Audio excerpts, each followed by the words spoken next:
ಇಲ್ಲಿ ಮಿಶ್ರ ಪ್ರತಿಕ್ರಿಯೆ ಬರ್ತಾ ಇದೆ. ನಾನು ನಮ್ಮ ಸೋಲೂರು ಹೋಬಳಿಯನ್ನು ನಮ್ಮೆಲ್ಲ ಉಳಿಸ್ಕೋಬೇಕು ಅಂತಕ್ಕಂಥ ಪ್ರಯತ್ನ ಮಾಡಿದಾಗ ಸಾರ್ವಜನಿಕರಿಂದ ಅದಕ್ಕೆ ಸ್ಪಂದನೆ ಸಿಕ್ಕಲಿಲ್ಲ ನನಗೆ. ನೋಡಿ, ಈಗ ನಮಗೆ ರಾಮನಗರ ಆದರೆ ಸುಮಾರು 3/4 ಗಂಟೆಯಲ್ಲಿ ರಾಮನಗರಕ್ಕೆ ಹೋಗ್ಬೋದು ನಮ್ಮ ಸೋಲೂರಿನ ಜನ. ಅಲ್ಲಿಗೆ ಹೋಗಬೇಕು ದೇವನಹಳ್ಳಿಗೆ ಅಂತಂದರೆ, ದೊಡ್ಡಬಳ್ಳಾಪುರಕ್ಕೆ ಹೋಗಬೇಕು ಅಂತಂದರೆ ಅವರಿಗೆ 1-1.5 ಗಂಟೆ ಆಗ್ತದೆ.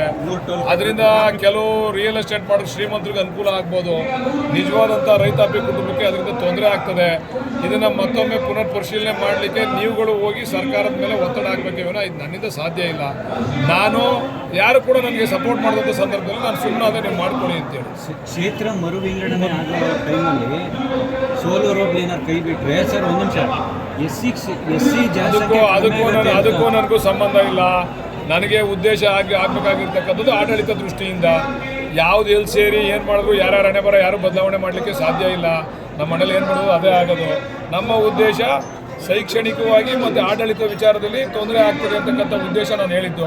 ನನಗೆ ಯಾರು ಸಾಕಷ್ಟು ಬೆಂಬಲವನ್ನು ಯಾರು ಕೊಡಲಿಲ್ಲ, ಅದರಿಂದ ನಾನು ಸುಮ್ಮನೆ. ನಾನೇ ಯಾಕಾಗಲಿ ಸಾರ್ವಜನಿಕರ ಸೋಲೂರು ಹೋಬಳಿ ಇದುವರೆಗೂ ಕೂಡ ನನ್ನ ವ್ಯಾಪ್ತಿಗೆ ಬಂದಿರಲಿಲ್ಲ, ನನ್ನ ಕ್ಷೇತ್ರದ ವ್ಯಾಪ್ತಿಗೆ ಬಂದಿರಲಿಲ್ಲ. ಸೋಲೂರು ಹೋಬಳಿ ನಾಡಿ ಮಿಡಿತನೂ ಕೂಡ ನನಗೆ ಗೊತ್ತಿಲ್ಲ, ಜನಗಳ ನಾಡಿ ಮಿಡಿತ. ಅವರು ನಾವು ಮಾಡಬೇಕು ಅಂತ ಹೋದಾಗ ಅವರೆಲ್ಲ ಪಕ್ಷದವರು ಸೇರಿ BJP MP ಅವರು ಕೂಡ ಹಂಗೆ ಹೇಳ್ತಾರೆ, ನಮ್ಮ MLA ಅವರು ಹೇಳಿದಾಗ ಸಾರ್ವಜನಿಕರಿಂದ ನಾನು ಸಪೋರ್ಟ್ ಬರಲ್ಲ ನನಗೆ, ಅದರಿಂದ ನಾನು ಸುಮ್ಮನೆ. ಮತ್ತೆ ನೀವೇ ಪ್ರಯತ್ನ ಮಾಡಿ. ನಾನು ಪ್ರಯತ್ನ ಮಾಡಲ್ಲ. ಸಾರ್ವಜನಿಕರು ಹೋಗಿ ಮನವಿಯನ್ನು ಕೊಡಬೇಕು. ಈಗ ನೋಡಿ, ವಕೀಲರು ಕೂಡ ಬಂದಿದ್ರು, ವಕೀಲ ಸಂಘದವರು ಕೂಡ ಬಂದಿದ್ರು, ನಮಗೂ ತೊಂದರೆ ಆಗ್ತದೆ ಅಂದರು. ಅವರೆಲ್ಲರೂ ಕೂಡ ಆವಾಗ ಆ ಸಂದರ್ಭದಲ್ಲಿ ಧ್ವನಿ ಎತ್ತಿದ್ರೆ ಬಹುಶಃ ಇದು ಆಗ್ತಿರ್ಲಿಲ್ಲ.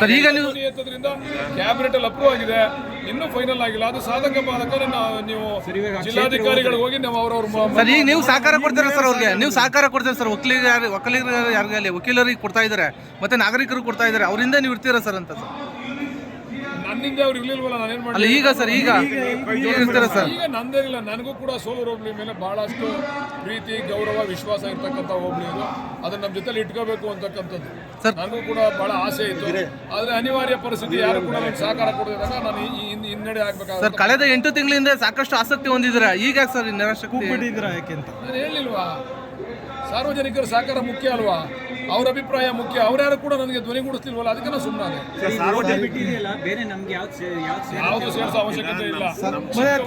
ಚೊಕ್ಕವಾದಂತ ತಾಲೂಕಿನ ಉತ್ತಮವಾದಂತ ಆಡಳಿತ ಕೊಡಲಿಕ್ಕೆ ತಯಾರು ಮಾಡಿದ್ದಾರೆ. ನಮ್ಮ ತಾಲೂಕಿನ ಜನಕ್ಕೆ ಅನ್ಯಾಯ ಆಗ್ತದೆ ಸರ್.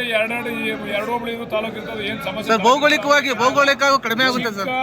ಚೊಕ್ಕ ತಾಲೂಕನ್ನ ಸಮಗ್ರವಾದಂತ ಅಭಿವೃದ್ಧಿಯನ್ನ ಮಾಡಲಿಕ್ಕೆ ಒಳ್ಳೆ ಅವಕಾಶ ಇದೆ. ಮಾಡೋಣ. ನೀವು ಪರೋಕ್ಷವಾಗಿ ಸಹಕಾರ ಕೊಡ್ಬೇಕಾಯ್ತು ಸರ್ ಅವರಿಗೆ.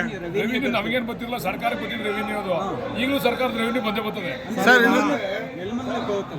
ಏನ್ ನೆಲಮಂಗಲಕ್ಕೆ ಹೋಗಲ್ಲ, ಅದು ಸರ್ಕಾರದ ಖಜಾನೆಗೆ ಹೋಗೋದು ಸರ್. ಇವೆಲ್ಲ ನೋಡಿದ್ರೆ ಪರೋಕ್ಷವಾಗಿ ನೀವೇ ಬೆಂಬಲ ಕೊಟ್ಟಂತಿದೆ ಸರ್, ಪರೋಕ್ಷವಾಗಿ ನೀವೇ ಬೆಂಬಲ ಕೊಟ್ಟಂತೆ. ಬೆಂಬಲ ಸಿಗದೆ ಇದ್ದಾಗ ನಾನು ಸುಮ್ಮನಿರ್ಬೇಕಾದಂತ ಪರಿಸ್ಥಿತಿ ಬಂತು. ಈಗ ಮಾಗಡಿ ತಾಲೂಕಿಗೆ 11 ಕಿಲೋಮೀಟರ್ ಸಮೀಪ ಸೋಲೂರು. ನೀವು ಮಾಧ್ಯಮದವರು ಸಹಕಾರ ಕೊಡಲಿಲ್ಲ, ನಾವು ಸಹಕಾರ ಕೊಟ್ಟಿದ್ದೀವಿ ಸರ್. ನೀವು ಧ್ವನಿ ಎತ್ತಿಲ್ಲ, ನೀವು ಮಾಧ್ಯಮದವರು ನನಗೆ ಯಾರೂ ಸಹಕಾರ ಕೊಡಲಿಲ್ಲ, ಪ್ರಾಮಾಣಿಕವಾಗಿ ಹೇಳ್ತೀನಿ. ಮರ್ಯಾದಿಂದ ಪ್ರಯೋಜನ ಇಲ್ಲ. ನಾವು ಹೋರಾಟಕ್ಕೆಲ್ಲ ಸಿದ್ಧವಾಗೇ ಇದ್ದೀವಿ ಸರ್. ಬರೀ ಎಲ್ಲ ಬರ್ಕೊಂಡು ಓದ್ಕೊಂಡು ಕೂತ್ಕೊಂಡ್ರೆ ಪ್ರತಿಭಟನೆ ಆಗಲ್ಲ ಸರ್. ಏನೋ ಒಂದ್ ಕಡೆ ದೆಹಲಿಯಿಂದ ದೇವಗಿರಿಯಿಂದ ದೆಹಲಿ ತರ ಮುಂದೆ ಆಗಲ್ಲ ಸರ್. ಆಗ್ಬೋದು, ನಾನು ಇಲ್ಲ ಅಂತ ಹೇಳಿ ಅಲ್ಲಗಳಿಸಿದೆ ಸರ್. ಒಂದ್ ನಿಮಿಷ, ಸೋಲೂರು ಅಂತ ಹೋಬಳಿ ಅಂತಹ 100 ಹೋಬಳಿಗಳು ಇಡೀ ರಾಜ್ಯದಲ್ಲಿದೆ.